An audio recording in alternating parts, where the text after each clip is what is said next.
And here's what's hard to figure out. It's counterintuitive because you can't trust how you feel. The way God gets you to life is often little deaths that you feel along the way. I do exactly the opposite of what I feel. I say the exact opposite of what I want to say. So I feel like I'm dying on the way to life. Whereas the devil, on the other hand, the way he gets you to death is little bursts of what you feel like in the moment will be absolute life, absolute pleasure.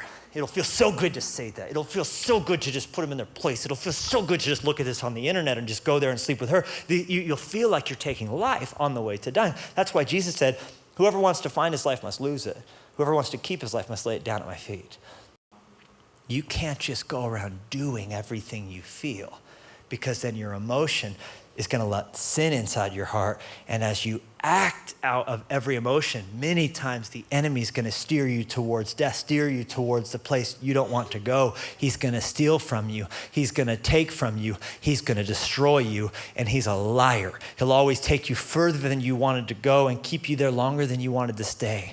Let me tell you something. Pastor Tim Keller, he put it this way. He said, long after you're done with your sin will not be done with you. It will still have plans for you to move you closer and closer to death and blind you along the way. And so you can't let it in. You can't let it into your heart. You can't play with sin. You can't rationalize it. It's my pet sin. It wants to pounce. It wants to take your throat out. The word crouch in the Hebrew is usually only used to describe leopards and tigers, but it's used here of sin.